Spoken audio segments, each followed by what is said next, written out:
Então, boa tarde aqui para todos. Hoje estamos reunindo aqui de novo e agradeço de novo aqui o Corisco que se deu espaço. Espaço extremamente ótimo. Extremamente ótimo não existe, né? Mas é um espaço extremamente agradável, eu ia falar. Hoje nós estamos recebendo aqui o Silvio Medeiros. O Silvio é um publicitário renomado, 3 vezes ganhador do Leão de Cannes. 4? Caramba, nem dá tempo de uma semana para outra o Silvio ganha outro Leão de Cannes, a gente não tem nem como contar mais. Que é o maior prêmio da publicidade, né, mundial. Então, o Silvio que está manipulando a nossa cabeça, então por aí. Mas pro bem, finalmente algum publicitário que nos manipula pro bem. E ele vai falar aqui sobre David Horowitz. Eu lembro da primeira vez que eu fui comecei a estudar política, né? Uma das coisas que me levaram a estudar, eu lembro que depois da eleição do Obama, teve toda aquela zombizada, né? Todo mundo começou, o mundo está salvo e tal. Eu lembro de desconfiar bastante daquilo. E eu comecei a estudar política americana por volta daquela época. Eu via claramente que tinha alguma coisa errada, porque nos jornais brasileiros o Obama era o Messias e tal. Quando você ia pesquisar a vida dele, não batia tanto com o que saía o que as pessoas achavam que era. Isso foi uma coisa que me impressionou bastante. E nessa mesma época eu encontrei com os estudos de David Horowitz. Então na escola todos nós somos ensinados que o capitalismo americano, o império americano é uma coisa muito maligna, que está destruindo o mundo. E o candidato Barack Obama seria o contrário disso, a redenção, vindo contra as grandes fundações e contra o grande poderio. E o David Horowitz fez todo um estudo mostrando que, muito longe disso, as grandes fundações apoiam Barack Obama. Se eu não me engano, o financiamento de campanha dele foi o maior da história dos Estados Unidos. Inclusive, se você somar praticamente todos os candidatos a presidente antes do Barack Obama, não dá o financiamento de campanha dele. Então daí vocês tiram que ele ser contra o grande capitalismo não faz tanto sentido assim, com tanto dinheiro. E figuras assim, das mais poderosas do mundo apoiavam ele. Então se ele é tão contra o Wall Street, eu não sei por que o Wall Street financia tanto ele. E os estudos do David Horowitz foram alguns que me impressionaram mais. Então eu acho que para entender a conjuntura atual do mundo, é importantíssimo esse tipo de estudo. A influência das grandes fundações, grandes empresas na nossa vida é muito grande. E sem considerar ela, nós estamos tratando da política de maneira utópica, como se fossem, são ideais abstratos apenas. Bom, são ideais abstratos com muito dinheiro por trás deles e com muitos interesses específicos. Então, sem me estender demais, o Silvio certamente vai expor o tema de maneira brilhante, certeza. Então, vou deixá-lo aqui agora.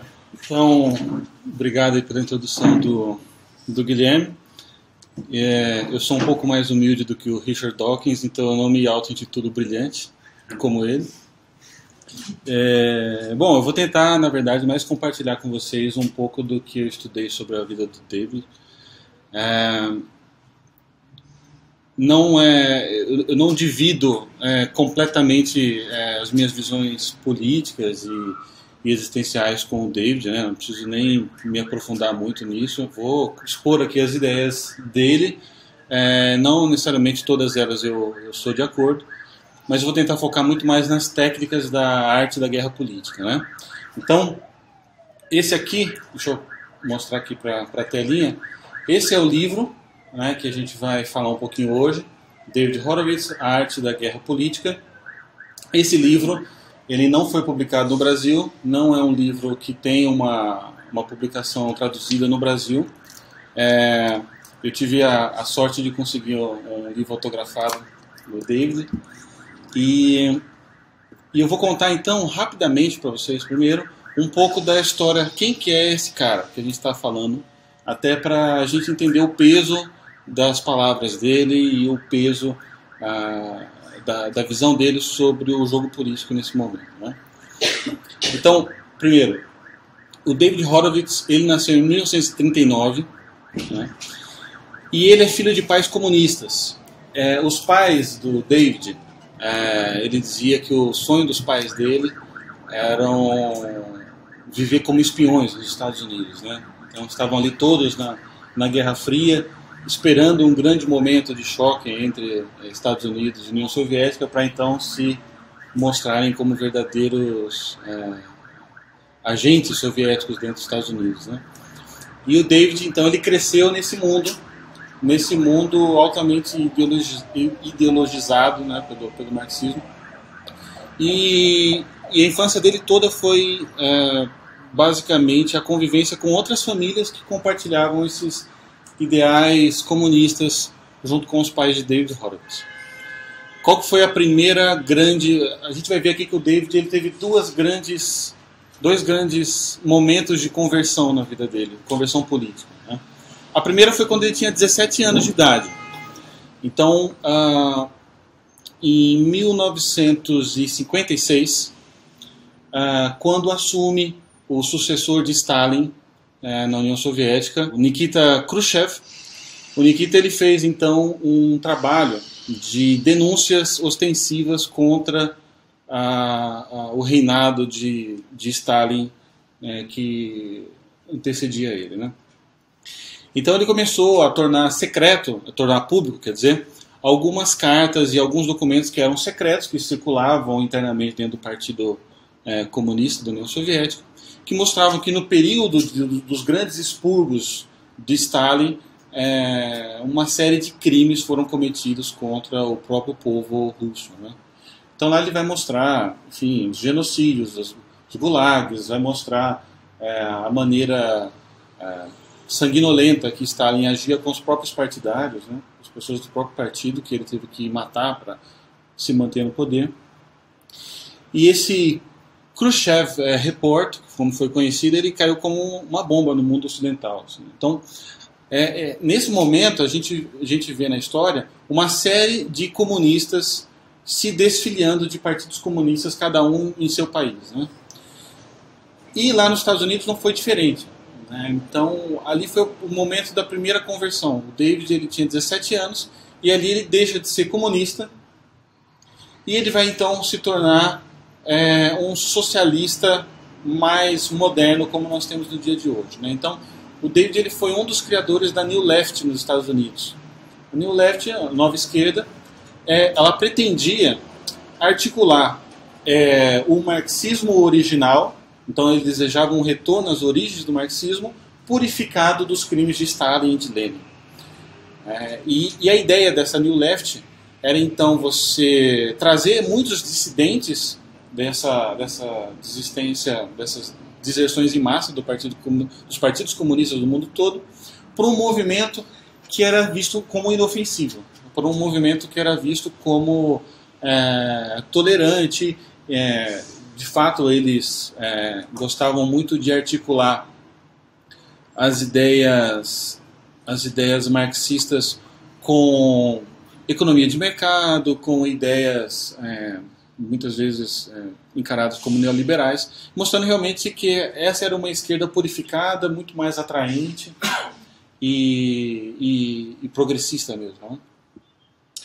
Então, a gente vai ver aí, no final da década de 60, começo da década de 60, na verdade, em 62, 63, o David Horowitz ele vai se formar, ele vai tirar o Master Degree dele em Literatura na Universidade de Berkeley, na Califórnia, e lá ele já começou então a criar um movimento de resistência estudantil contra a Guerra do Vietnã. Ele foi um dos que lançou as primeiras bases de militância ideológica contra a ocupação americana, ajudando o Vietnã do Sul a derrotar os comunistas do Vietnã do Norte. Ali ele começa a se tornar muito famoso, ele começa a se tornar uma grande influência no meio acadêmico, ele se torna editor de muitos jornais e de revistas. E em 1964, o David ele se muda para Londres. E lá em Londres ele vai se tornar pupilo de nada menos do que o biógrafo de Stalin e de Trotsky, que era Isaac Deutscher. E ali, então, do lado de Isaac, o David então, ele começa de fato um processo quase de reciclagem de todos os principais conceitos marxistas para a New Left. Então ele vai retrabalhar o conceito de imperialismo, ele vai retrabalhar o conceito de luta de classe, e vai tornar tudo isso muito mais apetecível. Então, tirando as pedras do sapato de Lenin e do passado de Stalin e transformando a New Left, então, numa água completamente potável e purificada de qualquer perigo totalitarista, né? Essa era a ideia dele. E aqui eu não estou dizendo também que o David ele fazia isso mal intencionado, muito pelo contrário. Ele realmente acreditava, né, que se o marxismo voltasse às origens, era possível realmente a criação do mundo novo, desse mundo utópico, etc. Né? Eu não sei se acho que é o Nelson Rodrigues que dizia, vocês podem me corrigir, que ele desconfiava de um jovem que não fosse socialista, né? Um jovem que não é socialista não tem coração, mas uma pessoa já de meia idade que continua socialista, aí é que ele não tem coração mesmo. Né? Essa frase já foi atribuída a 1 milhão de pessoas. Né? Sei lá quem criou isso aí. Exatamente. Mas é natural, você vê, né? Os jovens são idealistas mesmo e muitas vezes eles são munidos dessas boas intenções. E em 1970, então, o David ele volta, ele escreve 3 livros em Londres, que vai se tornar assim o guia do escoteiro neocomunista nos Estados Unidos, e ele volta para os Estados Unidos em 1970, e lá ele vai ser editor de uma revista chamada Humperts. Na Humperts, ele se torna realmente o principal expoente da intelectualidade da New Left nos Estados Unidos, né? E é ali que começa, então, o evento que vai mudar a vida do David para sempre. Naquele mesmo ano, ele vai ser apresentado para o líder dos Panteras Negras, se chamava Huey Newton. Então, ele é apresentado para o líder dos Panteras Negras, pelos seus amigos da New Left, e o David, ele ficou, então, ele se ofereceu para se tornar o fundraiser dos Panteras Negras dos Estados Unidos. O Huey Newton, para quem não conhece, os Panteras Negras eles eram um partido extremamente revolucionário lá nos Estados Unidos, né? Eles eram conhecidos como a vanguarda da revolução, porque eles eram conhecidos por carregar armas, as próprias armas, em manifestações civis. E o Huey Newton ele estava preocupado com essa imagem extremamente revolucionária dos Panteras Negras, e ele dá uma diretriz para os Panteras Negras de que eles começassem a se enculturar muito mais nas comunidades locais, né?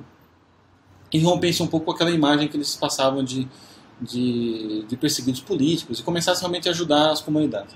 Então o David ele se coloca como um levantador de fundos para 150 crianças, filhos de Panteras Negras, para a construção de uma escola para essas crianças. E nesse momento, o David, que já era muito ocupado na questão literária, ele traz uma amiga dele, da revista Humpert, para ajudar ele a cuidar dessas contas bancárias que ele tinha acabado de abrir, e para que ela cuidasse desse levantamento de fundos, né? Essa mulher ela chamava Betty Van Patter. Então, a Betty ela fica encarregada de ajudar o David na criação dessas contas, na manutenção das contas. E algum tempo depois, a Betty aparece boiando na Baía de São Francisco, né? Então um dia o David acorda, vai para trabalhar, cadê a Betty? Não está lá. Onde que está a Betty? Ninguém sabe. Então daqui a pouco a polícia descobre o corpo da Betty boiando na Baía de São Francisco. Para ele aquilo foi um choque absoluto. Ela era uma grande amiga dele, e aí ele começa a averiguar o que aconteceu, quem matou a Betty, né? E ele vai e começa a conversar com os policiais. E os policiais sabiam quem tinha matado a Betty. Era um dos Panteras Negras. E aí ele falou, bom, mas então vamos fazer uma investigação. E os policiais ficaram muito reticentes, não queriam levar a cabo a investigação daquilo. Então ele foi conversar com os federais. Os federais não deram a mínima. Aí ele foi conversar com o promotor não deu a mínima. Ele foi conversar com os amigos dele do mundo editorial da New Left. Bom, uma de nós aqui, né? Nós falamos tanto da defesa das mulheres, uma mulher que foi morta, e vamos investigar isso. E o que ele recebeu em troca? Um silêncio absurdo. Na época ele chegou a escrever um artigo para New York Times, e no dia da publicação do artigo dele, ele recebeu um aviso dizendo que tinha acontecido uma falha na impressora do jornal e não deu para imprimir, e aí depois não conseguiram mais espaço. E o David então foi encontrando uma sequência de portas de aço que eram intransponíveis, e ele entra numa crise existencial absurda, por 3 motivos. Primeiro, a sua ideologia de orientação marxista até aquele momento, que ele tinha dedicado a vida toda dele, que ele recebeu de herança dos pais, era incapaz de dar uma explicação para o caso.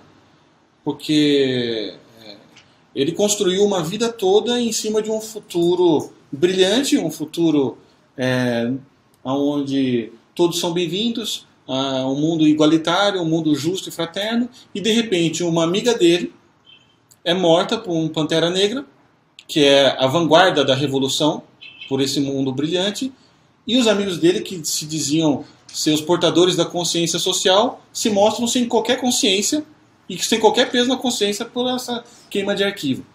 Então, segundo, a totalidade dos seus amigos dentro da New Left viam o David como um risco para eles. Então ele começou a se tornar isolado. Começaram a isolar o David, e ele entendeu que a própria insistir na convivência com esses amigos da New Left era um risco para a vida dele. E terceiro, ele começou a ver como na verdade não existia uma preocupação com a verdade, porque o próprio fato dele mencionar que a hipótese de que os Panteras Negras haviam matado a amiga dele era compreendido pela New Left como um ato de traição. Então ele se viu de uma maneira tão cercada que ele entrou numa crise existencial. Depois disso, ele ficou 9 anos em silêncio, sem escrever nada, sem ter aparições públicas. Porque realmente, quando você constrói a tua vida toda baseada numa mentira, você entra em choque, você perde as pessoas que você convive, você perde seu emprego, você perde todas as suas referências políticas, você fica completamente desorientado. Foi exatamente isso que aconteceu com o David, né? Então, esse foi o principal ponto de inflexão na vida do David, né? E quem que nesse momento se colocou como pessoas que realmente tinham consciência e começaram a se preocupar com a vida da Beth? Foram os conservadores. Os conservadores foram os únicos que estenderam a mão para o David naquele momento, preocupados em investigar o que tinha acontecido, né? Então o David começou ali a levar a cabo a própria investigação, e quanto mais ele mexia, pior a coisa ficava. Depois ele acabou descobrindo que os Panteras eles eram responsáveis por dezenas de assassinatos, que reitores de faculdades, que chefes de redação, que editores de jornais acadêmicos, sindicalistas, que promotores e políticos, todos sabiam. E todos permaneciam em silêncio. Então o David ali, ele tem uma grande lição de conservadorismo nessa hora. Porque qual que é um dos princípios dos princípios do conservadorismo, né?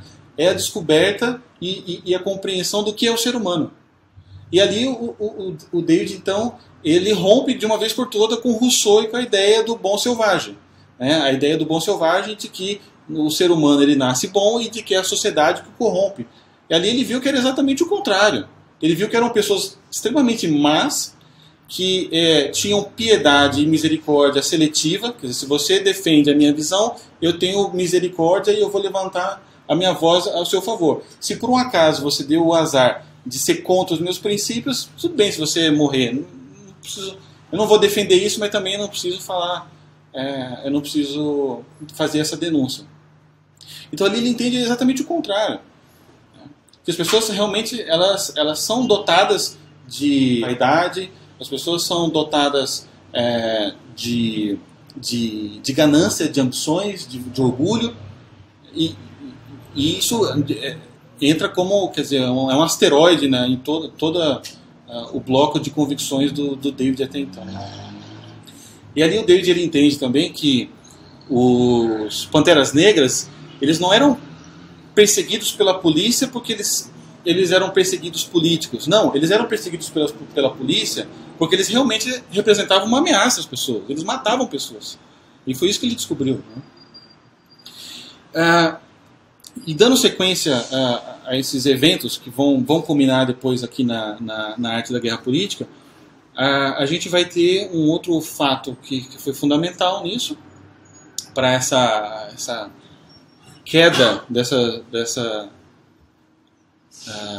venda nos olhos de David, que foi a desocupação dos Estados Unidos na Guerra do Vietnã.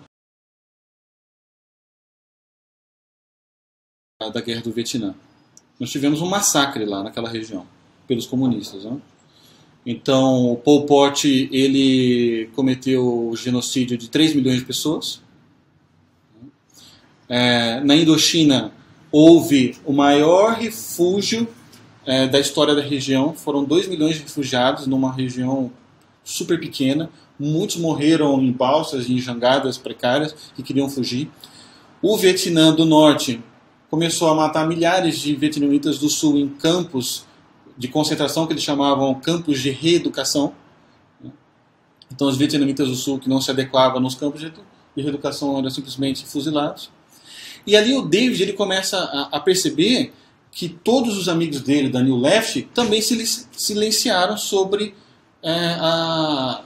esses crimes todos contra essas pessoas na Indochina, na Tailândia, né, no Camboja e no Vietnã. E ali ele entende que o silêncio da New Left era do mesmo tipo do silêncio que acobertou o crime da amiga dele, da Betty Van Pater. Então ali ele começou... a situação que se criou ali permitiu que ele tivesse uma visão crítica que ele nunca se permitiria se não houvessem esses fatos, né? E o David ele se pergunta, bom, quando eu estava na New Left, eu gritava por um mundo melhor, eu mesmo criei as bases para a desocupação dos Estados Unidos no Vietnã, argumentando que isso seria um favor à humanidade, o que os Estados Unidos fariam.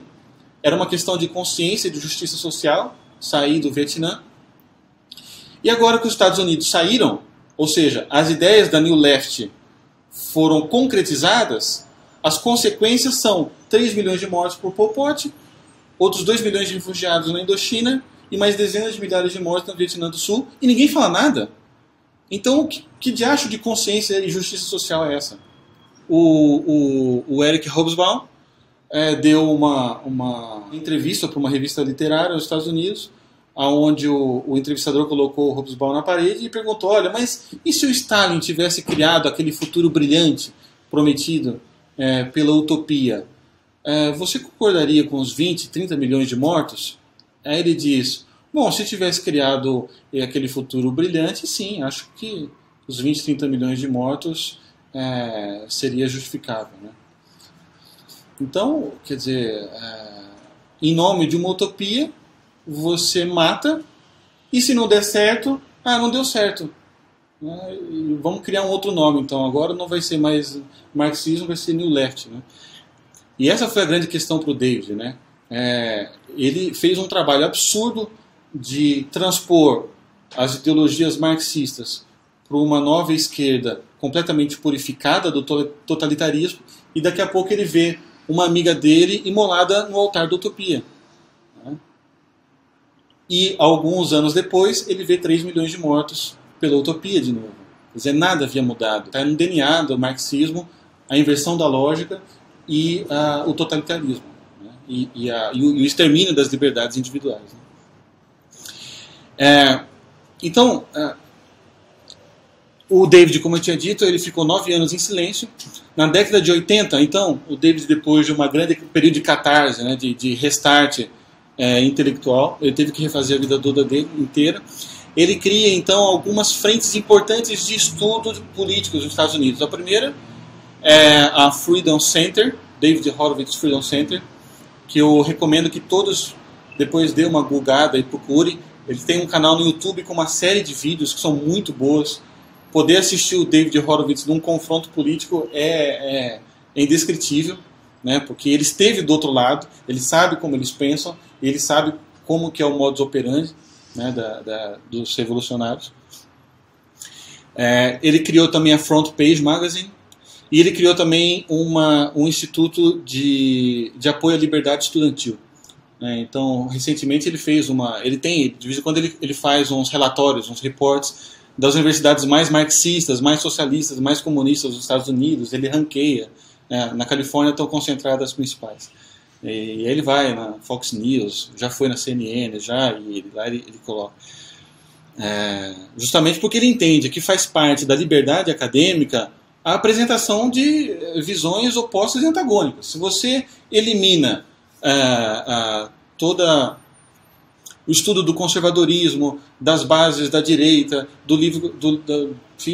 da liberdade econômica, e você simplesmente dá cursos de fomento do comunismo e do marxismo, isso não é estudo de modo algum, isso é só propaganda.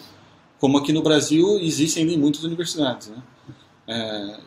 Estudos dedicados, né? Claramente dedicados a isso. E através desses estudos do David, então,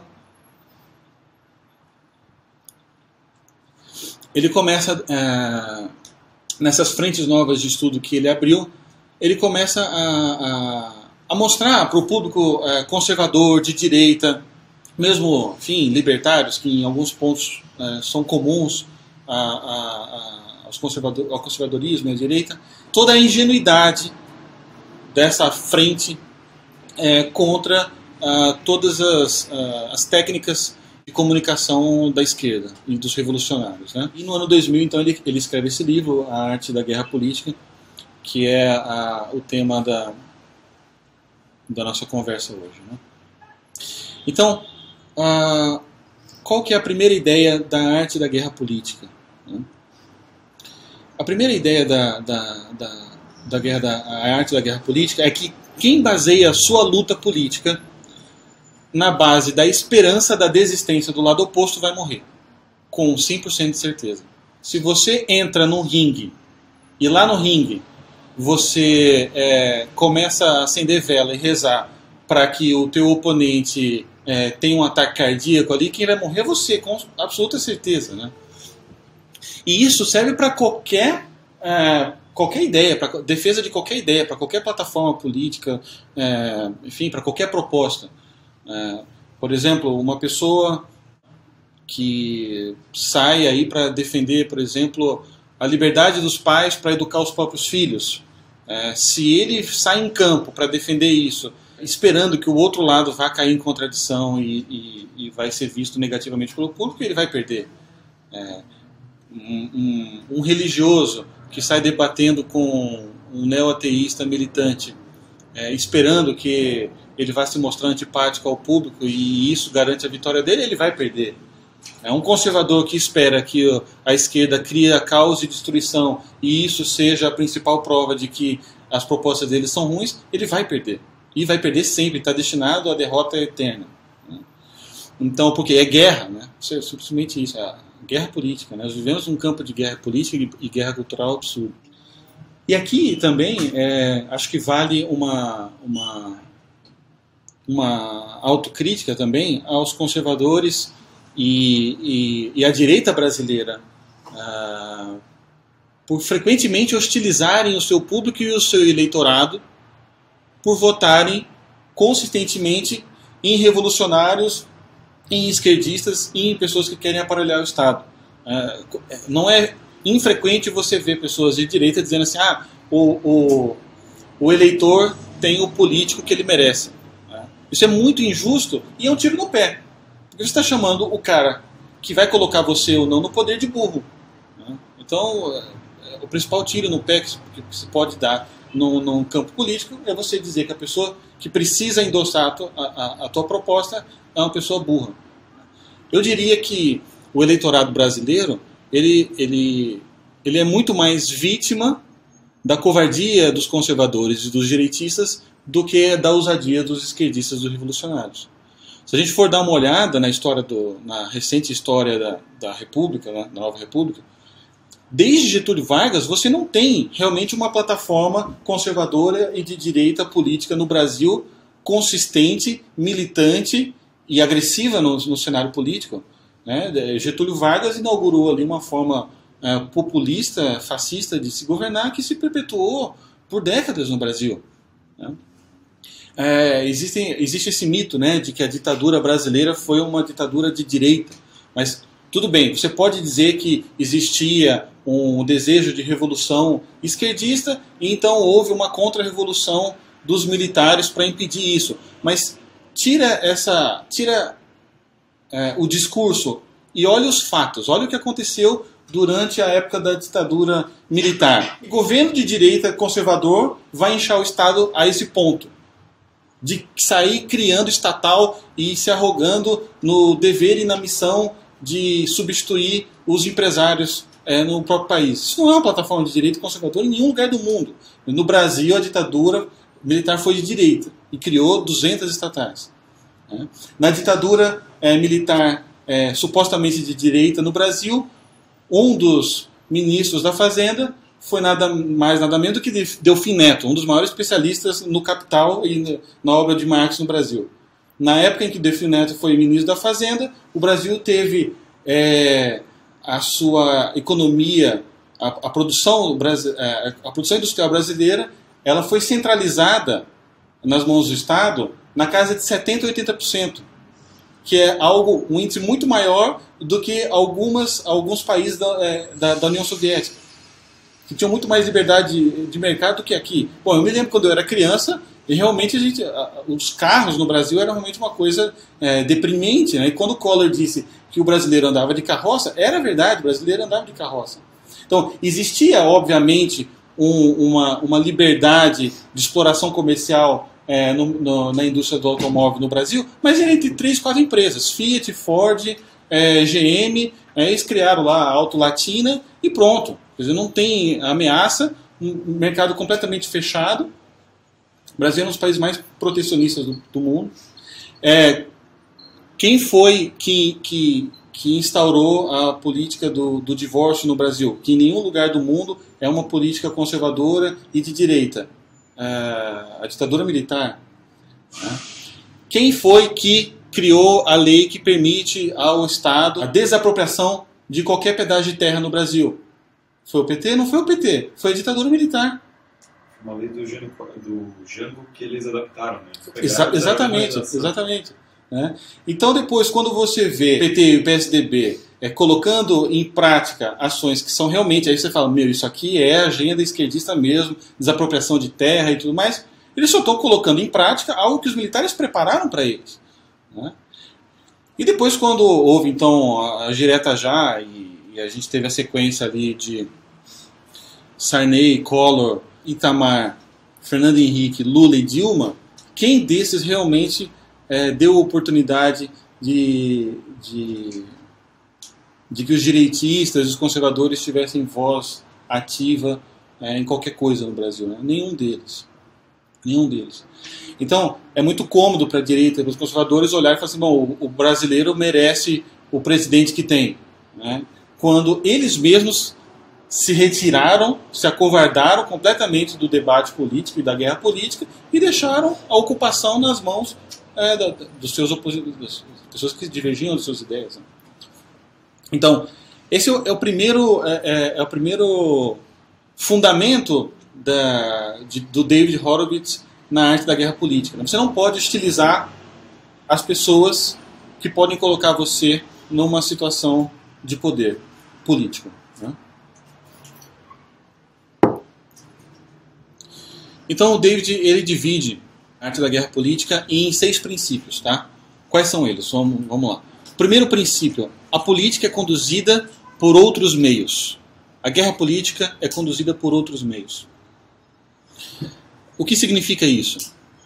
Isso significa que não adianta você entrar num debate político, e aqui quando eu falo político eu quero abrir um pouco mais o espectro, não necessariamente conservadores versus revolucionários, direitistas versus esquerdistas. Isso serve para qualquer confronto, tá? De ideias. Pode ser uma pessoa que é a favor do aborto, outra que é contra o aborto. Uma pessoa que é a favor da educação familiar, outra que é a favor da educação pública. Uma pessoa que é a favor da completa privatização do transporte coletivo, e outra pessoa que é a favor da estatização do transporte coletivo, que seja tudo transporte público. Isso pode ser para qualquer frente de batalha. Né? E serve especialmente para qualquer frente de batalha de ideias, onde a coisa esteja estruturada de maneira triangular. Então, é você debatendo com o opositor com um terceiro te assistindo. E a tua vitória depende do apoio desse terceiro. Tá?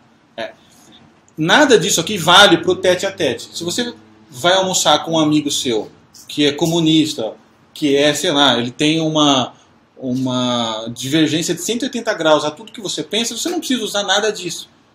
Porque as pessoas elas costumam se utilizar de certas máscaras e teatralidades na frente de terceiros, que isso não faz nenhum sentido quando você está, enfim, numa conversa pessoal e individual, né? Então a política é guerra conduzida por outros meios. O que significa isso? Significa o seguinte: no debate político vence aquele que consegue se comunicar com o seu público final de maneira rápida, fácil, simples e acessível, né? Então por que são outros meios? Qual que seria o meio fundamental do debate político? A confrontação de ideias, de argumentações, de sistemas lógicos. Mas você deve guardar todo esse discurso empolado, essa argumentação acadêmica para um segundo momento. Isso você deve guardar para a militância, para pessoas que já concordam com você e que querem se aprofundar nos fundamentos da sua linha de pensamento. No confronto político você tem que ser simples. Você tem que abrir uma conta do Twitter e tem que ser 140 caracteres, no máximo, as coisas que você tem que falar. Você vai ter 1 minuto para falar. Então, guarde os discursos empolados e acadêmicos para outra hora. Então, primeiro princípio, a guerra é conduzida por outros meios, que não os acadêmicos. Tá? O segundo princípio da guerra política é que política é guerra de posição.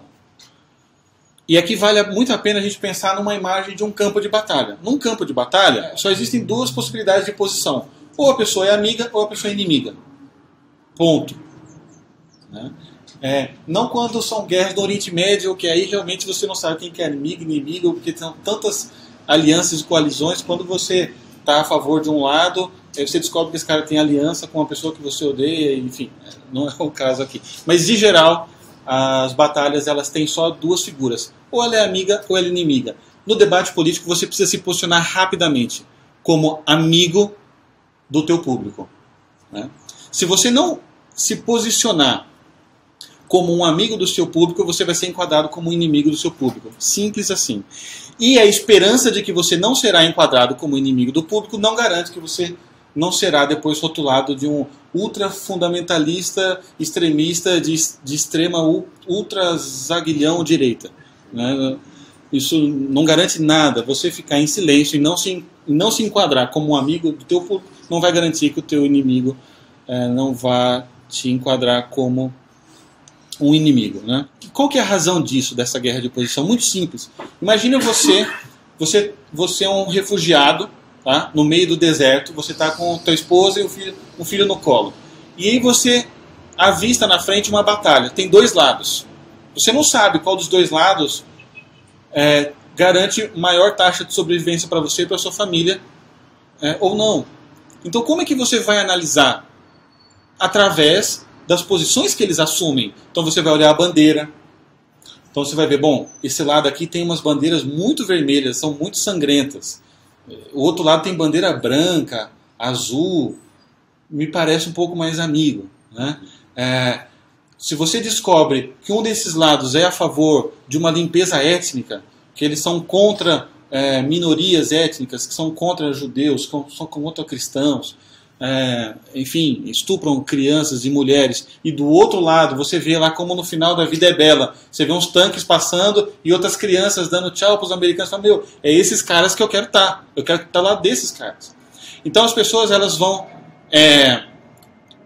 identificar uma posição de amigo se você se posiciona realmente como um amigo num debate político. Então você realmente tem que ter na ponta da língua palavras que remetam à amizade, como esperança, como justiça, como caridade, como generosidade. Né? E é importante que você realmente tenha isso na ponta da língua, porque senão você vai ser enquadrado como um representante das elites e acabou. O Ronald Reagan, ele tem uma frase para mim que resume bem esse princípio, que significa o seguinte: se você está se explicando, você está perdendo. Então, se você está se explicando demais, não, veja bem, não, é que, não, calma lá, você já foi ferido mortalmente e você está caminhando, então, para a derrota fatalmente. Então, você precisa se posicionar. Um exemplo, depois vocês podem dar uma procurada no Google também, que exemplifica bem essa questão, é um debate do Richard Dawkins com o Giles Fraser. Então, o Richard Dawkins ele está francamente usando, nesse momento, claramente ele está usando o segundo princípio, que é se posicionar como um amigo, vendendo o lado dele como o lado mais racional e ótimo da humanidade. Né? Então, o Richard Dawkins ele diz assim: não, porque as pessoas por aí elas se dizem cristãs, mas se você vai perguntar para elas qual que é o primeiro livro do Novo Testamento, 90% das pessoas não vão saber. Então, os cristãos não são honestos intelectualmente de modo algum. Os cristãos eles são mentirosos. Então, o que o Richard Dawkins está dizendo? Que o meu neo-ateísmo militante ele está do lado da razão, está do lado da verdade e, portanto, você pode confiar em mim. Os cristãos são mentirosos, cuidado com eles. E nesse exato momento, o Giles Fraser ele pergunta assim: qual que seria a nossa principal... nós somos conservadores, pessoas que pensam de maneira aristotélica, né? Então você me traz um ponto de vista, um argumento ofensivo, eu vou tentar contra-argumentar e dizer não, você está enganado. Né? Então a gente sempre está munido desse pressuposto de que o outro lado é um escoteiro, né? Que essa pessoa é muito bem intencionada e você vai tentar mostrar para ela, não, você está equivocado. O que o Giles Fraser fala? O Richard Dawkins, qual que é o nome inteiro da capa que está contido na capa do livro Da Origem das Espécies?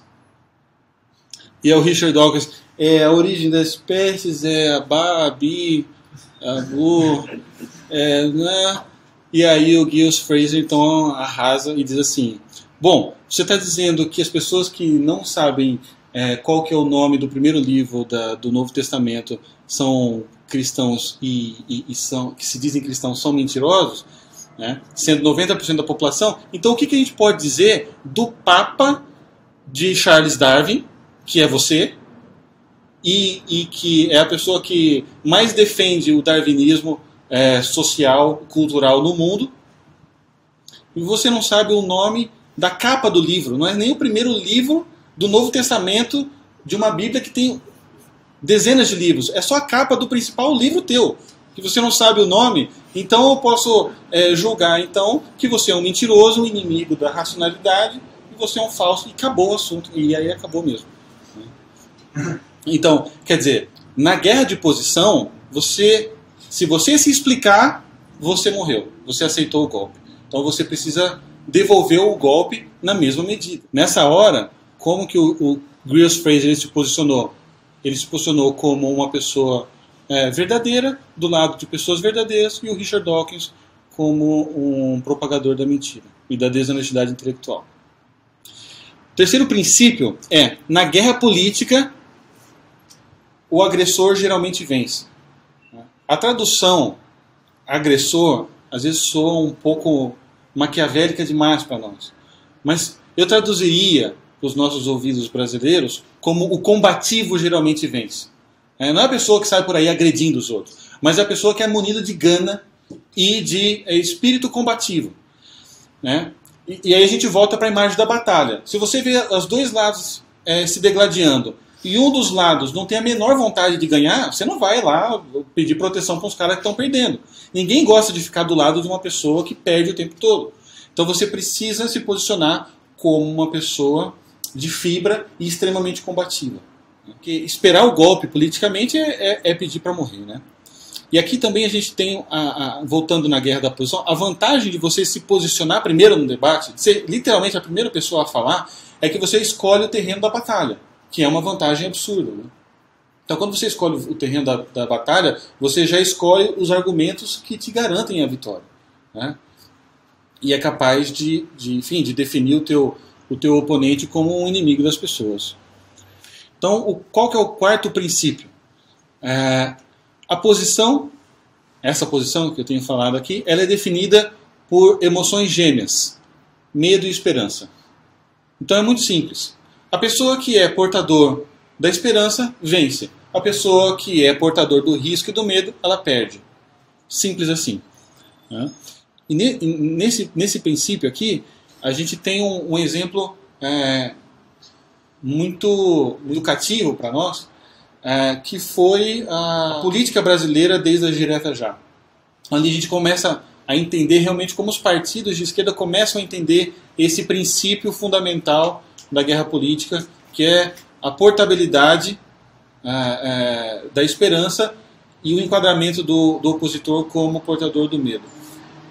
Não sei se vocês se lembram qual que era o slogan do Lula em 1990. Alguém lembra? Era assim, Lula lá. Lembra que tinha a musiquinha? Lula lá. Isso foi em 90. A plataforma era Lula lá. E quem que você tinha ali do outro lado? O Collor. O Collor era muito mais esperto na guerra política. Quais foram os slogans do Collor? Foram 3. Então ele se intitulava O Caçador de Marajás. O Collor, ele dizia, Collor é progresso. E ele dizia, um novo tempo vai começar. Né? Então, como que o Collor ele se posicionava aqui? Bom, se você vem comigo, um novo tempo vai começar. Então, eu sou o portador de um dia mais esperançoso, de um amanhecer melhor. Eu sou um caçador de marajás. Bom, quem não gosta de estar de um lado de uma pessoa que tem fortes convicções morais, né? Especialmente contra ladrões, né? Então, ele se colocava como o defensor dos pobres, das pessoas que eram roubadas pelos marajás. E depois ele se colocava como Collor é progresso. Bom, eu quero melhorias para minha vida e esse cara está dizendo que vai fazer isso. E o que o Lula dizia? Lula lá. Então, o que isso diz para as pessoas? Não diz nada. Diz simplesmente que o Lula vai estar lá em Brasília e pronto, ponto final. Então, nessa guerra de posição, que ela é rápida, ela é ágil e ela é feita com códigos muito simples, o Lula se mostrou e o PT ali completos ineptos naquela altura, né? Depois, em 94, quando a gente tem a eleição do Fernando Henrique, qual era o slogan do Fernando Henrique? Gente em primeiro lugar. Né? Veja que emocionante dizer isso. Né? Então a minha plataforma de governo vai colocar as pessoas em primeiro lugar. E o eleitor pensa assim, bom, eu sou uma pessoa. Então ele vai colocar a minha vida em primeiro lugar. Gostei desse cara. Né? E qual foi depois o slogan da reeleição do Fernando Henrique? O Brasil não pode voltar atrás. Avança Brasil. Então ele mostrava... Então, isso costuma ser uma regra. Isso aconteceu com o Lula, com o Fernando Henrique, muito possível aconteça com a Dilma e aconteceu com o Obama. Então, na primeira fase de campanha, você vai se projetar como portador da esperança e na reeleição você vai qualificar o teu oponente como portador do medo. Então, qual foi a segunda fase do Fernando Henrique? O Brasil não pode voltar atrás. Quer dizer, se vocês me tiram do poder, o Brasil volta atrás. E o que era voltar atrás? Era voltar atrás do plano real. Eu me lembro quando eu era criança, uma vez eu cheguei para minha mãe e falei assim, mãe, eu quero muito comprar alguma coisa na vendinha da escola. Minha mãe me deu um calhamaço de dinheiro, parecia um tronco fatiado, assim, um corte transversal. Eu levei lá e falei assim, moça, o que dá para comprar? Ela pegou aquele monte de dinheiro e falou assim, isso. Ela me deu uma bala chita. Não sei se vocês lembram da bala que tinha um macaquinho. Eu falei, mas tem um monte de dinheiro aí. Ela, não, mas é isso que dá para comprar. Então, assim, as pessoas realmente tinham muito medo de voltar para aquela época de inflações de 5.000% ao ano. Então, bom, se vocês colocarem o Lula no poder, é isso que vai acontecer, subliminarmente falando. Né? E quando o Lula ele finalmente consegue a presidência da República, qual que foi o slogan do Lula? Vejam o aprendizado dele nesse período. Quem que o Lula trouxe para ser seu vice-presidente? Né? Um símbolo do livre comércio, um empresário. Né? Então ali ele começa a fazer o quê? Ele começa a parar a barba, deixar o cabelo sempre bem cortadinho, usa terno com um corte bacana e se aproxima do centro, porque o senso comum se direciona normalmente para o equilíbrio e repele os radicais, né? E qual foi a plataforma da reeleição do Lula? Quando era contra o Alckmin, e o Alckmin tinha ganhado aqui em São Paulo. Era: não vamos trocar o certo pelo duvidoso. Então aqui ele abandonou a esperança e qualificou o seu oponente como um portador do medo, do risco, né? Então esse aqui é um princípio fundamental, né? Saber utilizar os símbolos e os ícones que remetem à esperança e medo, né? Então isso nos traz ao quinto princípio, que as armas políticas são os símbolos propriamente ditos que evocam medo e esperança. Não sei se vocês se lembram, mas houve alguns momentos na campanha de eleição da Dilma em que foi mencionado em alguns lugares que se o José Serra ganhasse, corria-se o risco de se acabar com a Bolsa Família. O que isso está dizendo? Senão que se esse outro sujeito ganhar, ele vai acabar com todos os benefícios que as pessoas mais simples e pobres têm. Ou seja, o portador do medo e do risco, né? E os símbolos, esses símbolos de esperança e medo, eles são extremamente poderosos. O David Horowitz compara eles a mísseis teleguiados. Por quê? Eles não podem ser refutados, eles não são argumentos, eles são imagens. Você não refuta uma imagem, né? E isso nos Estados Unidos, os democratas, eles dominam com maestria total a utilização de símbolos para se enquadrarem como portadores da esperança e os republicanos como portadores do medo, né? Então, por exemplo, os democratas eles têm um slogan que é comum. Qualquer democrata que abra a boca nos Estados Unidos vai dizer o seguinte: republicanos são a favores do enriquecimento dos ricos às custas do corte de benefícios aos pobres. Bom, isso é semi-verdade, mas por quê? Porque os republicanos eles são a favores de um Estado mais enxuto e de um Estado que seja menos tributador, que cobre menos impostos. Para quê? Para gerar mais empregos, para gerar mais liberdade econômica e para que as pessoas tenham mais empregos. Existe uma boa intenção por trás da plataforma republicana. Mas como que os democratas eles se utilizam disso? Através de um símbolo que transforma os republicanos em portadores do medo e do risco. Então o David ele cria no livro dele algumas sugestões de símbolos de contra-ataque para os republicanos, porque nem isso os republicanos fazem. Os republicanos eles recebem esses ataques e eles ficam lá abrindo o Ludwig von Mises para mostrar que eles estão certos, né? E aí acabou, né? O cara tem 1 minuto para falar e vai falar do Mises, né? Já o nome já é super difícil. Então o David ele fala, bom, um símbolo, um slogan muito simples e rápido para os republicanos é simplesmente assim: os democratas são a favor de mais dinheiro para os democratas tirado do bolso do trabalhador. Pronto. É isso, né? Então o que acontece? Você neutraliza o símbolo do inimigo e aí você pode falar do Ludwig von Mises, né? Então primeiro você neutraliza o teu inimigo e depois você vai entrar na argumentação um pouco mais acadêmica, né? Bom, a própria escolha do Barack Obama pelos democratas mostra a maestria deles em trabalhar com símbolos, né? Então, quando você traz um candidato negro, você romantiza uma história de perseguição política e de luta pelos direitos cíveis dos negros dos Estados Unidos, você blinda ele naquele exato momento, né? E durante toda a eleição do Barack Obama, os republicanos foram simbolizados pelos democratas como representantes da elite branca, fundamentalista e extremista de direita, racistas, né? Quando na verdade eles estavam só debatendo as ideias partidárias, né? E se vocês forem dar uma olhada na última eleição, que foi a reeleição do Barack Obama, como que o Mitt Romney enquadrava o Barack Obama? Era patético de ver. Ele dizia assim: olha, o Barack Obama, cara muito legal. O Barack Obama, bom pai de família. De fato, lá na fanpage do Barack Obama, toda semana tem uma foto dele brincando com os filhos dele, né? Bom pai de família. Barack Obama tem ideias interessantes, mas não vai ser um presidente conveniente para os Estados Unidos.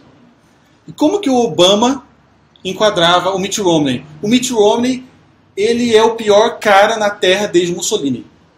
O Mitt Romney, ele odeia as mulheres. De fato, ele é mormon, ele tem lá uma dúzia de mulheres e ele escraviza as mulheres. O Mitt Romney, ele quer que os pobres sejam mais pobres e a elite branca seja mais rica e por aí, enfim, por aí vai, né? Bom, por mais que o Barack Obama realmente estivesse forçando a barra absurdamente, qual que é a imagem final que fica para Dona Neide, que está lá passando roupa enquanto ela está ouvindo no rádio, pro cara que chega da faculdade e trabalhou o dia inteiro, teve que pegar 2 ônibus, chega em casa à tarde, aí tá lá a mãe e o pai dele assistindo o debate político, ele está passando pela sala. Né? O que essas pessoas que são indiferentes com o processo político, que não se interessam, o que sobra de tudo isso? Sobra ou um inimigo ou um amigo.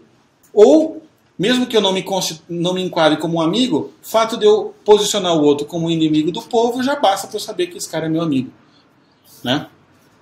E aqui, falando dos símbolos do meio da esperança, qual foi o principal pôster do senhor Barack Obama? Né? A foto dele com as cores americanas, com esperança escrito embaixo. Hope. Então, a vantagem de se posicionar primeiro. Se eu me posiciono como esperança, o que sobra para o meu opositor? O desespero. Depois, a utilização de causas, né? Yes, we can. Então, o que sobra para o opositor? Não, nós não podemos. Né? Qual foi outra plataforma, né? Lembra-se do Collor? Progresso. Obama é progresso. Né? Tem o sol nascendo. Né? Sol nascendo, com as famílias indo em direção a essa árvore do Jardim do Éden. Né? Redenção chegou. Redenção chegou. A assessoria de imprensa do senhor Barack Obama trabalhando numa única mensagem focada. Outra coisa que não existe entre os conservadores e a direita é um foco numa mensagem única, forte. Né? Então é muita dispersão. E o que a plataforma democrata mirou? Nós somos portadores da esperança, do progresso e nós podemos. A capa da Rolling Stones, a New Hope. Né? Você tira, você acha que estão falando do Guerra nas Estrelas. Né? A New Hope. Não, é o Barack Obama nessa luz celestial, o Messias. Né? Dele com a auréola. Né? A auréola, exatamente. Aí o discurso do Barack Obama, né? I'm hopeful because of you. Eu tenho esperança por causa de você. Então é esperança, esperança, esperança, esperança, esperança, esperança, esperança.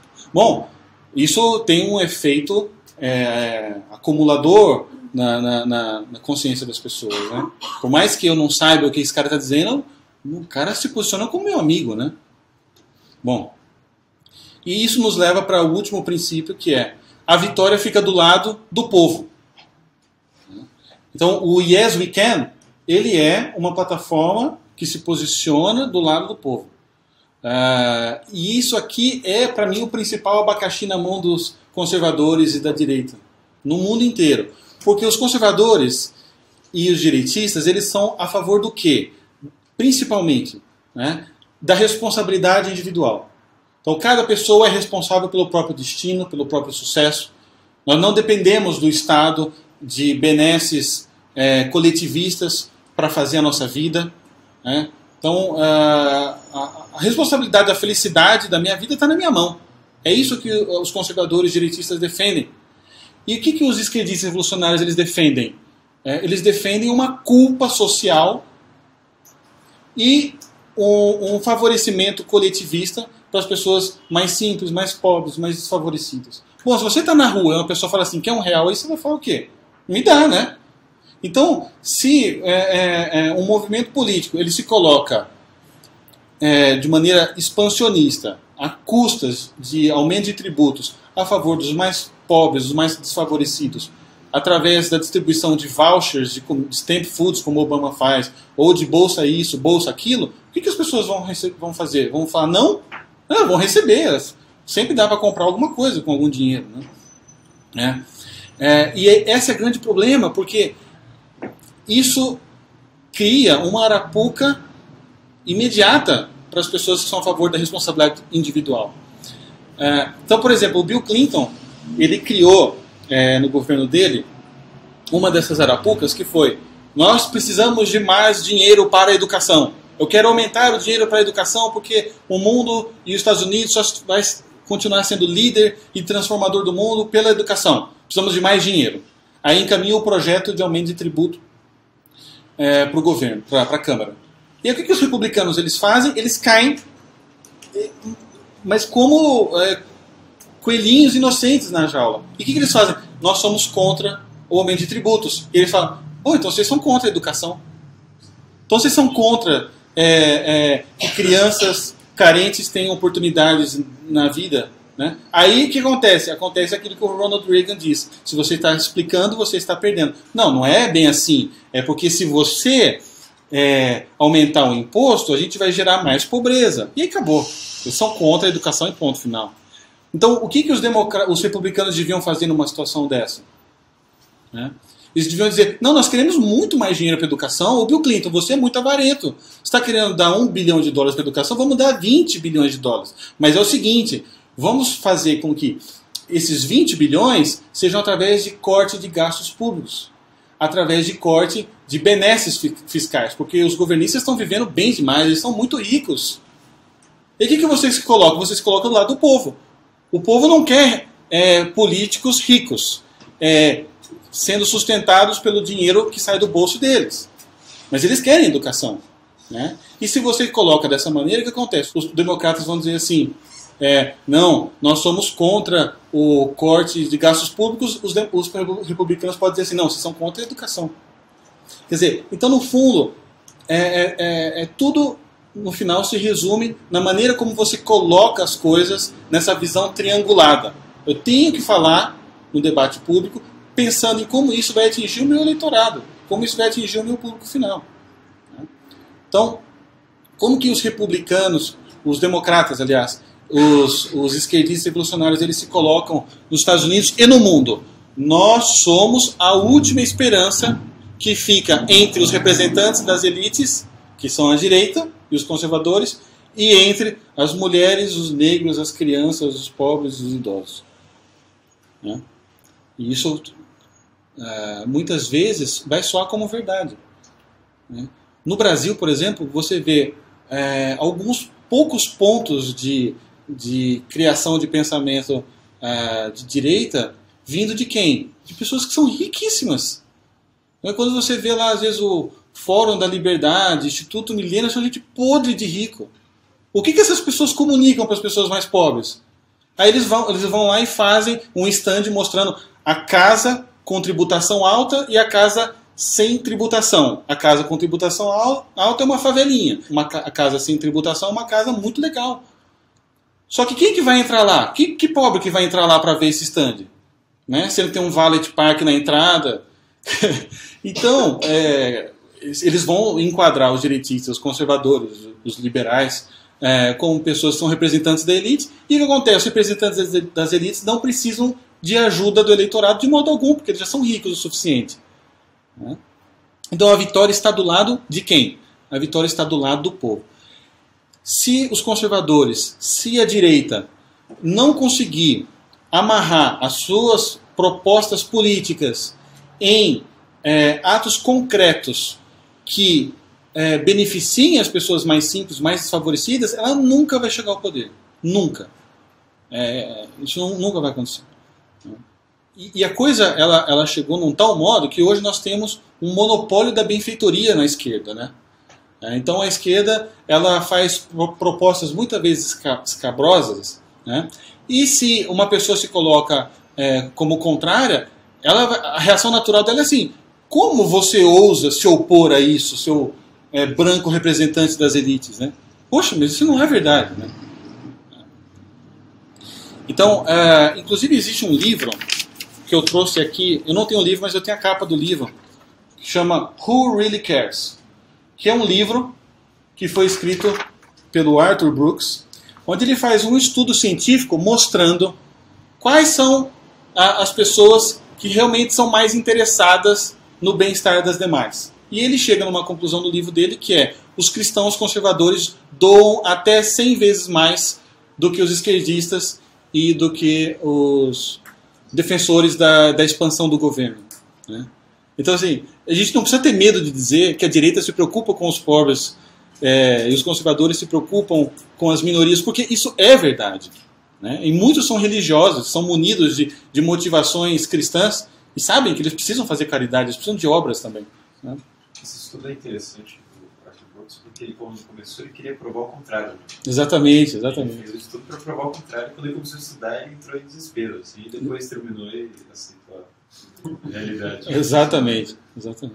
Vale muito a pena, né? Então, para a gente ir indo encerrando, a gente viu esses 6 princípios, né, da guerra política. Existem algumas considerações muito práticas, né? Então, por exemplo, uma das que eu quero fazer é uma rotina muito frequente, que não é exatamente um princípio, mas que deve ser incorporado nos princípios, que é a rotina da rotulagem, né? A rotulagem, ela serve como um símbolo que não pode ser refutado, que gruda e não sai mais. E ele é extremamente bem usado pela esquerda e pelos revolucionários no Brasil e no mundo todo. Então, por exemplo, né, a gente viu um tempo atrás algumas pessoas pró-vidas, né, no Brasil, que conseguiram aprovar numa instância da Câmara o Estatuto do Nascituro. O que diz o Estatuto do Nascituro? Vale a pena todo mundo entrar na internet e ler. É um projeto de lei super pequeno e que pode ser resumido na seguinte proposta: a mulher que se torna gestante através de uma violência sexual, ela deve ter o direito de uma ajuda de custo para que lhe dê o direito de escolher ficar com aquela criança, né? É simples assim o Estatuto do Nascituro. O que o movimento pró-aborto disse em seguida que esse estatuto foi... Bolsa Estupro, né? Esse aí é o Bolsa Estupro. Bolsa Estupro é uma cilada, porque ele não pode ser refutado, porque não é um Bolsa Estupro. Mas se você for perder tempo explicando que não é um Bolsa Estupro, você já caiu no erro de se explicar, e isso não significa que você aceitou a facada e você já está morrendo. Então, o que o movimento precisa? O movimento pró-vida precisa? Ele precisa de 10, 15 mísseis teleguiados simbólicos na ponta da língua para devolver isso, né? Então, assim, você está dizendo que o Estatuto do Nascituro é o Bolsa Estupro, eu vou dizer que a tua ideia, ela representa uma indústria do aborto que só se interessa por algumas mulheres. Ponto. Né? Ou o lobby abortista, ele só quer o aborto, ele não quer a mulher. Coisas simples e rápidas, mas que sejam capazes de neutralizar, e baseadas na verdade, né? E aí depois que você neutraliza, aí você entra com toda a argumentação acadêmica, enfim. Nessa questão da rotulação, é que o senso comum ele costuma caminhar para o centro, para as opiniões mais comedidas, mais equilibradas. E a esquerda usa muito uma tática que é de rotular todas as pessoas que discordam deles de ultraconservadores de direita, de extrema direita, né? Eu trouxe até um chartzinho aqui, ó, que é muito engraçado. Então ele diz aqui o espectro político. Então você tem da esquerda extrema até a direita extrema, né, passando pelos moderados. Como que hoje funciona a rotulação a partir da extrema? Então você tem uma esquerda iluminada, e depois você tem fascismo, e o último ponto é a Veja, né? O Veja é pior do que o fascismo. Bom, não é verdade que nos grupos de esquerda você tem alas revolucionárias? Que você tem fundamentalistas totalitários? Não é verdade que existe isso? Pessoas que são leninistas de coração, apaixonados, né? Pessoas que defendem a luta armada. Não existe isso. Então por que nós não falamos disso? E não os rotulamos como eles se representam, né? Então, isso também é outra coisa para se levar em conta. Eu quero trazer aqui só um estudo de caso, muito rápido e simples, que nos ajuda a ver como a tática da aproximação ao povo e às pessoas simples ele funciona. Que foi o plebiscito do Estatuto do Desarmamento. Então, no Estatuto do Desarmamento, a gente teve um plebiscito que, de um lado, você tinha ONGs como o Sou da Paz, entre outras, ONGs que recebem muitas arrecadações através de doações, e você teve uma campanha feita quase exclusivamente com celebridades da Globo, fazendo comerciais na TV, dizendo que todos eram a favor da paz e que nenhuma pessoa queria, na verdade, ter uma arma em casa porque os filhos poderiam pegar e morrer, né?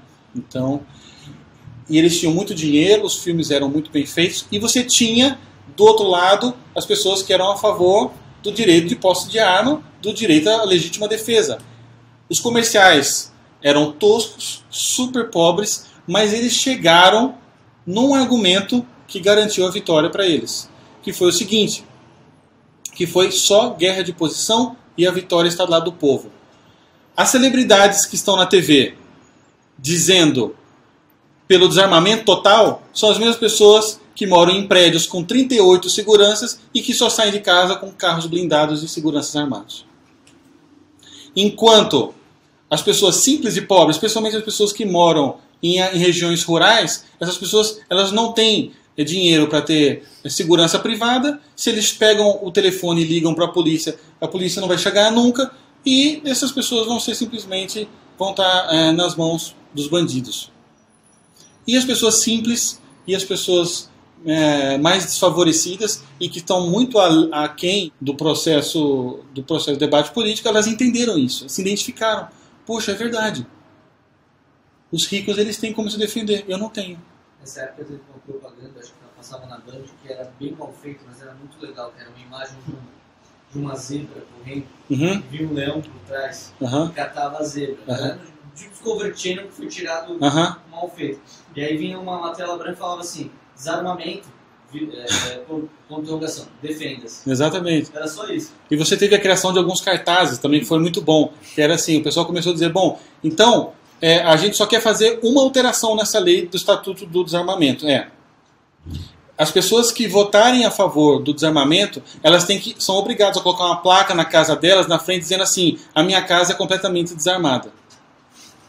Né? Então, de novo, você foi muito rápido, simples, e acabou indo no cerne da questão. Né? E um último ponto que eu queria trazer aqui, que é um trecho do livro mesmo, do David Horowitz, que diz o seguinte: as pessoas não vão se importar com o que você tem a dizer, a não ser que elas acreditem que você se preocupa com elas.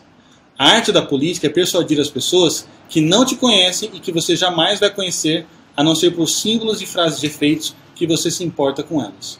Né? E aqui eu quero trazer, então, para a gente encerrar, uma breve análise da visita do Papa Francisco aqui no Brasil.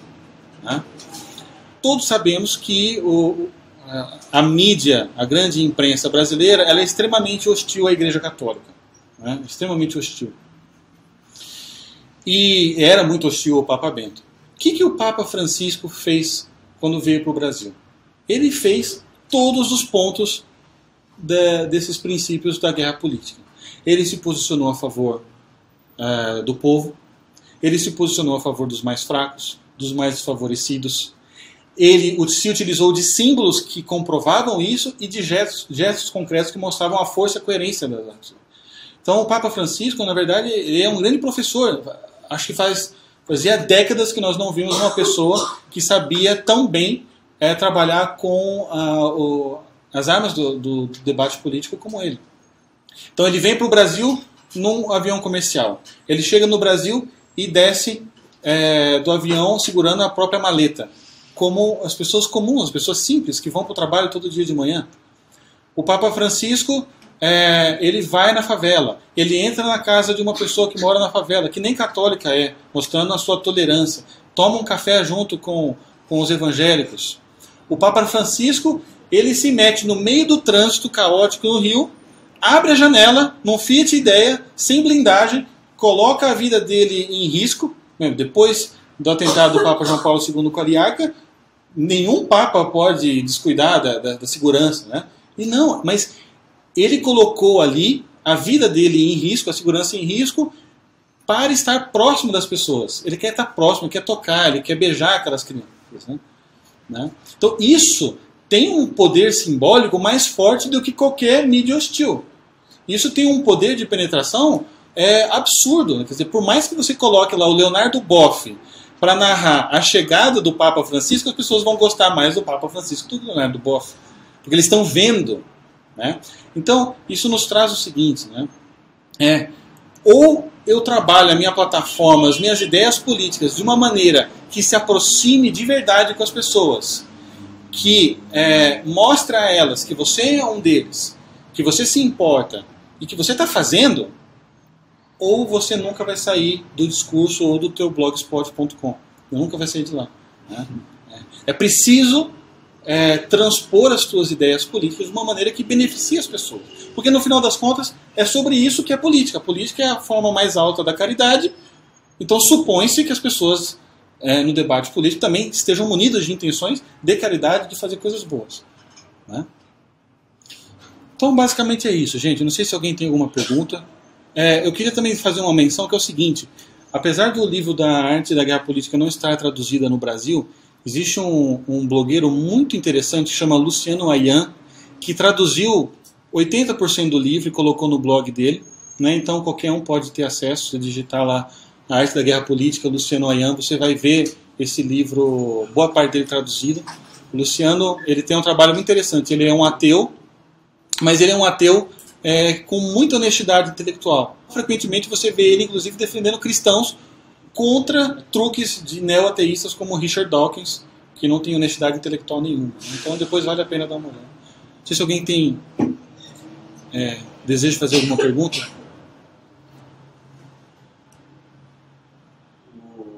Tem uma pergunta seguinte. Me parece que se você pegar esses 6 princípios e seguir a ferro e fogo, sim, é impossível que corre o risco de você se tornar um profundo vaidoso. No fundo, se você se transformar numa capa, porque os princípios, você tem os princípios. Demagogo. Oi? Um demagogo. Exatamente. Quer dizer, como o David Horowitz, ele chega a estudar, quer dizer, como sustentar essa capa, como sustentar esse discurso. Quer dizer, é preciso uma formação moral de virtudes por trás para você sustentar esse discurso, essa capa, ou não? É possível você fazer estudo de caso e ver, não, isso não é necessário. É possível você manter essa capa até o fim. Não, na verdade, assim, seria muito...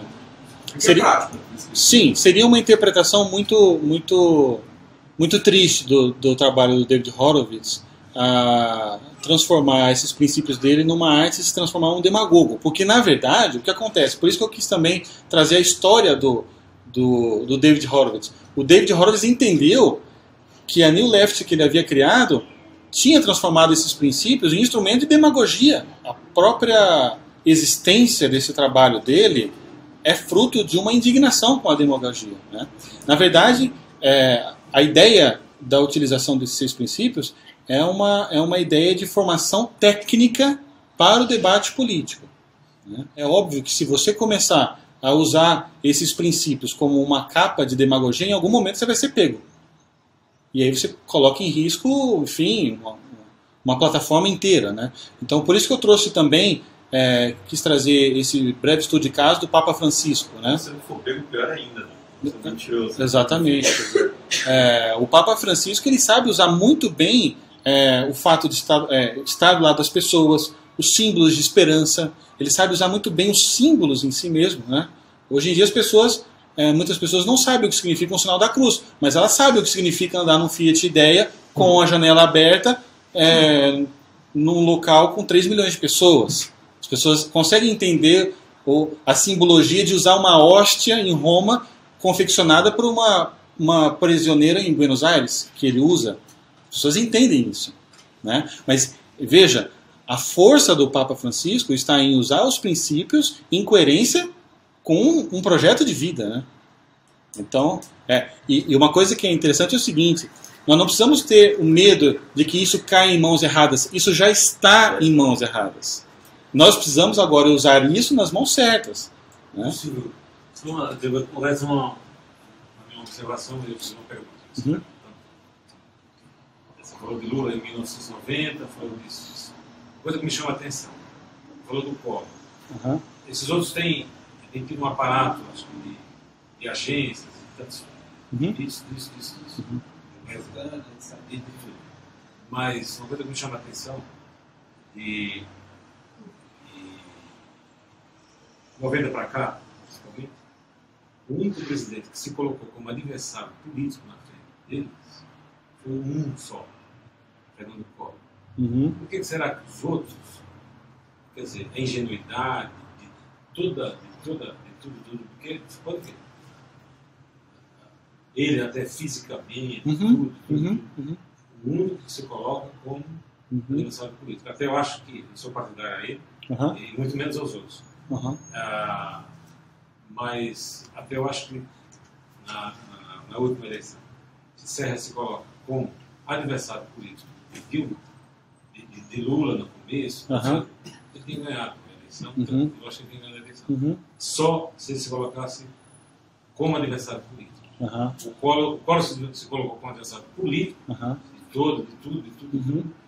Pessoalmente, político, tudo. Não, só adversário político. Por que os outros não chegaram? E eu acho que os outros estão distantes de receber isso. Eu só queria fazer uma distinção aqui também, já agora colocando a minha visão. Eu não considero José Serra e Geraldo Alckmin, Marina Silva, como verdadeira oposição, porque, para minha visão, eles estão do lado da esquerda, completamente imersos na esquerda. Com a exceção que o PSDB talvez seja um pouco mais moderado, mas ainda é a direita da esquerda. Né? Então, o PSDB foi um dos partidos de esquerda que não assinou o Foro de São Paulo. Então, assim, é um pouco mais moderado, mas se você for ver o que sobra na prática, também é um Estado grande, aparelhado, enfim, muitas vezes bastante demagogo também. Agora, eu acho também que ali o Collor tinha um momento político muito único, né? A gente tinha acabado de perder o Sarney, tinha acabado de sair da ditadura militar, então foi o primeiro momento ali. Então todo mundo era a oposição de todo mundo. Mas eu acho que isso ele tem. Eu acho que isso ele tem. E você acha que ele tem até hoje? Eu acho que ele tem. Eu não acompanho muito a vida dele. Eu acompanho. Há poucos tempos eu vi uma entrevista dele no News. E eu acho que, por exemplo, até a vez que ele fez, diz assim, que teve essa conchava com o Lula, foi uma questão só de estratégia para ele não sair da vida política. Quer dizer, pode ser um erro, pode ser uma coisa. Mas ele tem isso. Eu realmente vejo isso em muitos poucos políticos hoje em dia. Né? Então, um erro estratégico que eu acho que foi fundamental na candidatura do José Serra foi ele se colocar como amigo de Lula. Bom, então eu tenho dois amigos do Lula. Eu tenho a Dilma, que é amiga do Lula, e eu tenho o Serra, que é amigo do Lula. Mas uma é muito mais amiga do Lula do que o outro. O Lula diz que é amiga dele. E o Lula diz que é amiga dele. Simples assim, né? Então por que eu vou votar num que é menos amigo de um cara que eu acho super legal? Eu vou votar em quem eu acho que é muito mais amigo, e o Lula está dizendo que é amigo. Né? Então, assim, quer dizer, que oposição é essa, né? Então aqui entra aquele princípio de que o agressor geralmente vence. Né? Quer dizer, o combativo geralmente vence. Olha, eu acho que ele é o único, eu acho que independente de qualquer coisa, se ele se candidato a presidente hoje, contra Dilma, é o cara que faz mais barulho, vai fazer pelo menos mais barulho. Eu acho que é o Collor. Será polêmico com certeza. Mas, por exemplo, o cara vai fazer mais barulho e eu acho verdade. Eu acho que ele se queimou. Ele se engraçado, vai ser engraçado, vai ser tipo um tiririca, né? Mas assim, uma coisa que eu me lembro, por exemplo, a última pergunta do último debate político entre Serra e Lula. Quer dizer, é o momento, assim, é o último momento antes das pessoas saírem de casa para ir votar. Qual foi a grande pergunta de José Serra para Lula? Como que o Lula encarava o preço do transporte urbano, né, do ônibus? Isso, você está de que lado, né? Então é óbvio que nesse momento você vai para onde tem mais convicção. Pensei que você ia falar do Collor. Que um dos debates do Collor, a última pergunta foi: Lula, aonde você vai trabalhar? Ele levantou uma série de coisas. Que até o aparelho de som que você comprou foi protestado porque você não pagou. Aonde é que você vai morar? Então. É bem diferente. Completamente diferente, né? Exatamente. Então esse tipo de postura você não se vê mais hoje em dia, né? Eu lembro de ver quando teve a eleição das primárias, né? O Mitt Romney se postando nos debates e as pessoas diziam as coisas e ele falava, não, mas o Barack Obama, na verdade, ele tá do lado certo e tal. Sim. E aí eu fiquei imaginando assim, quando teve o Mitt Romney tinha um financiamento de campanha gigantesco comparado a todos os outros. Muita diferença. Mas os candidatos que chegaram perto dele eram candidatos com mínimo financiamento. O Rick Santorum foi o que quase deu uma chance. Só que ele não teve nem dinheiro para concorrer em vários estados para ver a diferença de campanha. E naquela altura estava muito claro qual é a vitória, porque se você candidata sobre a plataforma de que você é a favor do candidato que você está indo contra, qual é a chance disso? Não, é muito pequena. Aí você realmente depende da militância. Militância vai ter que tirar voto na Apesar de ter mais dinheiro, né? Porque o Reagan também não era um candidato tão bem financiado quanto outros. Os Bush tinham muito mais dinheiro do que o Reagan para concorrer. Mas ele era um gênio dessa arte. O Ronald Reagan, quem tiver a oportunidade de assistir o debate do Ronald Reagan com o Jimmy Carter no YouTube, é uma preciosidade. Né? Então ali você vê realmente a pessoa que encarna todos esses princípios, né? E muito bem humorado, né? E tira sarro do Jimmy Carter. Ele não ofende o Jimmy Carter, ele não pulveriza o Jimmy Carter, mas ele cresce de um jeito que transcende, né? Aqui no Brasil eu acho que o personagem, independente de produções aí, é o Maluf, né? O Maluf nos debates ele destrói. Era um sarrista. Ele tira sarro e aí ele... As pessoas podem... Ele pode ter 90% de reprovação, mas quando termina o debate, o pessoal, puta, o Maluf é gênio. O Maluf ele tem um lance que é o seguinte, o Maluf ele não se esquece nunca do nome de todas as pessoas que ele conhece. Vocês já ouviram falar disso, mas se o Maluf ele vem aqui hoje, ele pergunta o nome de todos, daqui 6 anos ele vai ver vocês, ele vai saber o nome de todos. Então realmente isso passa uma pessoa que se preocupa com o indivíduo, né? O Maluf nesse sentido domina, né? O Reagan, na eleição na Califórnia, ele fala que ele ganhou a eleição, na verdade, quando ele foi visitar a Universidade de Berkeley. A Universidade de Berkeley era o centro do socialismo ali na Califórnia. Onde o David Horowitz estava. Exato. E os seguranças falaram para ele, vamos ali pelas portas do fundo, você entra e fala com o diretor. E aí o Reagan, nessa hora, abriu a porta do carro, pulou para fora, né? E o segurança pirou nessa hora. E ele vai andando pelo meio porque tinha uma manifestação gigante ali contra ele, dizendo que ele era fascista, não sei o que, ele estava ali para matar todo mundo. E aí ele vai andando, caminhando lentamente, assim, no meio da manifestação. E a foto da vitória dele é uma quantidade imensa de pessoas abrindo espaço para ele em volta dele, e ele sozinho ali no meio da foto.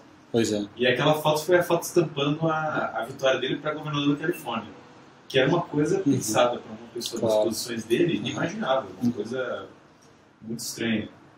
E depois, você falou do aborto, eu lembrei de outra, ele tem um discurso sobre o aborto, que ele fala assim, nós vivemos num país que teve escravidão.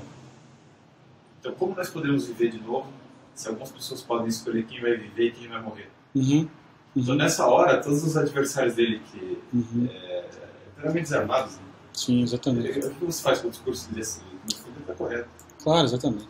Eu acho que é um pouco isso, sabe? Assim, a gente não...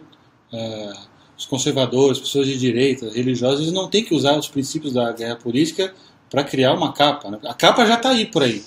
Já está por aí. Defendendo tudo que não presta. A gente precisa realmente utilizar para transparecer a verdade. Para transparecer a verdade. Para mim, qual foi a principal lição do Lula de 90 para o ano 2000? O Lula, em 1990, antes dele abrir a boca, ele inspirava medo. Porque aquela barba, cabelo, a roupa. Em 2000, o Lula, sem abrir a boca, do lado do Alencar, ele inspirava confiança. Então, quer dizer, você tem que preparar o terreno para que o que você disser seja bem aceito. É simples assim. Então, por exemplo, O movimento, até trouxe aqui fiz um pequeno teste, assim, ó.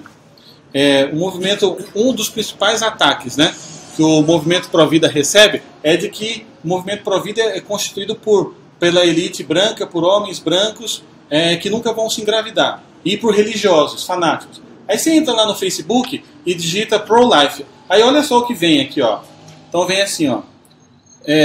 Pró-Vidas seculares, ateístas contra o aborto, nova onda feminista contra o aborto, pagãos contra o aborto, feministas pela vida. Bom, essas pessoas existem. E a própria presença delas já acaba com metade do arsenal do lado pro aborto. Se não todo.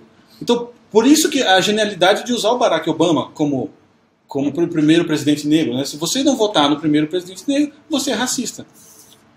Né? Então, é preciso... tem um vídeo de uma acho que é a esposa do professor Neri, na Câmara lá em Brasília, denunciando a indústria do aborto, dizendo como as mulheres são instrumentalizadas, né? Esse vídeo é um sucesso, porque é uma mulher falando. Claro, é perfeito. É perfeito. E ela fala, nós mulheres. Todo mundo ela fala, nós mulheres estamos sendo. Aí, por exemplo, com todo o apreço que eu tenho a Dom Augusto, que foi no programa Na Moral do Pedro Bial essa semana, confrontar contra o Dr. Drauzio Varela, quer dizer, é fazer o jogo deles, né? E um religioso lá para falar contra a distribuição de embriões. Sendo que você tem mais centenas de cientistas, todos os tratados de biologia no mundo dizem que a vida humana começa na concepção. Todos. Né? Então, o que você precisa? Você precisa de um cientista chegando no programa Na Moral do Bial com uma carriola de pedreiro, com todos esses livros, e ele vai sentar do lado desses livros. E ele vai ficar o programa inteiro lá dos livros. E quando o Drauzio Varela falar que o embrião é uma simples conexão de compostos químicos, você vai mostrar esses livros do teu lado. Acabou. Você entende? Então, é preciso trabalhar com esses símbolos para que a verdade e o bem seja comunicado da maneira certa. É preciso tirar os ruídos. Se fosse uma mulher cientista, melhor ainda. Se fosse uma mulher cientista, melhor ainda. Não. A participação do Dom Augusto, ele é médico, né? Ele fez o que pôde. Mas o símbolo que fica é qual? O enquadrado pela esquerda. Eu tenho ciência versus religião. Mas eu vivo no Estado laico, então vamos rejeitar a religião. Enfim, quer dizer, você não pode deixar que o debate se encaminhe para um lugar que é ruído, que é falsidade. Né? Bom, ninguém está pretendendo fazer uma mudança no Código Penal ou na Constituição colocando pedaços do catecismo. Não se trata disso. Mas é isso que transparece. Né? Uma outra coisa, por exemplo, uma notícia que eu trouxe aqui, ó. O mesmo jornal, Folha de São Paulo, noticiou o seguinte, né? Alckmin privatiza turismo em Parque Cachoeira e Caverna. E aí, outra notícia, na Folha de São Paulo, cidade vai repassar Pacaembu ao setor privado por 30 anos. Então é o seguinte, o Alckmin, que está no Palácio dos Bandeirantes, e nós queremos que ele saia de lá e dê lugar para o senhor Padilha, do PT, esse cara deve ser nomeado como entreguista. Ele tem que ser inimigo do povo. Então o que o Alckmin faz? Privatismo ou turismo no parque. E o Haddad nem é citado. O Haddad é personificado como cidade, na outra notícia. Cidade vai repassar o Pacaembu ao setor privado. Olha que notícia legal. É rigorosamente a mesma coisa. Só que um é qualificado como um entreguista e o outro nem aparece e é a cidade que vai repassar. Olha que cara legal, né, o Haddad. Né? Quer dizer, o trabalho aqui é para tirar o ruído, a estática. Tem muito ruído, estática e hostilidade. E de vez em quando surgem uns Gandalfs, assim, igual o Papa Francisco. Ele chega, bota o cajado dele lá, "You not pass", daí pum! Toda estática e toda hostilidade cai por terra, porque ele é a coerência em pessoa. Né? Então é isso que a direita precisa. Né? E se a direita quer ajudar as pessoas, vai precisar trabalhar isso aí. Então, eu vejo que tem sido usado muito pela esquerda, inclusive nas últimas eleições com Haddad, que é o uso da igreja no componente político. Né? Sim. Então, a gente viu no início da campanha do Haddad, ninguém conhecia, o pessoal pensava mal com o Enem, foi marcado, daí ele apareceu no Padre Marcelo. E ali abriu um pouco, né? Sim, depois totalmente. Entrevista, que ele foi fotografado Daí o Fernando deu uma entrevista falando, eu conheço o passado do candidato, a gente só abre as portas, né? Então, por mais que não compartilhe com as visões da igreja, esse pessoal está fazendo palanque político das igrejas, não é de hoje. Né? A gente viu nas últimas eleições presidenciais também, na Canção Nova, também foi aberto espaço para fazer a primeira leitura. A Dilma fez uma carta aos cristãos. Sim. Lembram? Antes, com promessa de que não ia legalizar o aborto e tudo mais. Comovente, né? E aí nomeou logo em seguida a ministra Eleonora. E aí em seguida traz a Eleonora Minuti para a ministra. Né? Mas isso é estar do lado do povo. Esse é o sexto princípio, né? E, infelizmente, os cristãos são muito inocentes nesse jogo político. São os idiotas úteis, né? Desse processo político, né? Tivemos que não eram, né? Papa Pio X, por exemplo. Não. Eu estou dizendo nesses casos específicos, eu não estou generalizando, né? Mas nesses casos específicos aqui, infelizmente, muitos foram instrumentalizados, né? Mesmo, por exemplo, quando o Papa Francisco chega lá no aeroporto, quais são as pessoas que vão tirar foto com ele? Marta Suplicy, né? E por aí vai, as pessoas vão, né? Porque no fundo é o quê? Esse cara, ele exala confiança e credibilidade. Então eu quero estar do lado dele. Uma coisa que você falou aí antes da matriz, uma coisa que tem uma cultura disso, desassociar a palavra agressividade. Desassociar a palavra agressividade. Associa a palavra agressividade a muitas coisas. Sim. Verdade. Isso desassocia. Ela é agressiva, ela vai lá e tira foto com ele. Ela usa. Sim. E as pessoas, pai, mãe, diga assim, você vem. Não, isso é muito agressivo. Não, isso é agressivo. Sim. A cultura de todo mundo, de menino até avô, desassociar essa palavra agressividade. Tem que ser agressivo. Sim, a pessoa sim, tem que ser agressiva. Isso faz parte de uma estratégia um pouco maior, que é descrita pelos... Isso faz parte de uma estratégia um pouco maior, que a gente pode deixar para uma outra palestra outro dia, do Saul Alinsky. O Saul Alinsky, inclusive, foi tema de tese da Hillary Clinton, e ele criou o Guia para os Jovens Revolucionários dos Estados Unidos. Né? E uma das táticas que o Saul Alinsky ele coloca é justamente a tática da ridicularização. Né? Que do David, imagino por ser uma alma nobre, ele não colocou aqui a ridicularização, mas para os esquerdistas existem muitos outros princípios. Né? Muito. A mentira é um princípio. A ridicularização, o Saul Alinsky ele descobre que as pessoas elas têm muito medo de se ficarem isoladas e sozinhos. Isso corresponde a uma espécie de morte social. Então, muitas pessoas sabem utilizar a ridicularização como uma arma mestra na arte de calar o outro. Né? Então, isso é tudo ressentimento, inveja. Exatamente. Todos os sentimentos negativos imagináveis. Sim, e a Hillary Clinton, ela é especialista em Saul Alinsky, academicamente falando. Né? Barack Obama passou anos estudando a obra de Saul Alinsky, conheceu os círculos mais próximos dele. O Bill Harrison, o melhor amigo dele da universidade. É o pupilo do Saul Alinsky. Claro. Então, nesse sentido, é uma coisa que eu acho muito interessante a agressividade, porque a agressividade vai de encontro com a ridicularização. Se você é combativo contra a ridicularização, você tira a maior arma dele. Tem uma coisa meio orgulhosa. Tem essa agressividade, né? Coragem. É coragem, fortaleza mesmo. Mas assim, tem lugar que você pode chamar coragem. Às vezes você tem que usar a palavra dele. É agressivo. Eu uso, por exemplo, coisas. Uma pessoa termina um exame de karatê, eu digo, tá bom, mas falta agressividade. Falta agressividade. Agora, depois, outra etapa, você saber canalizar isso aí, é outros 500. Sim. É outras coisas. Mas falta agressividade. Não, é muito agressivo. Não é muito agressivo. Isso faz parte até da desconstrução da virilidade masculina, né? Que estava conversando. Né?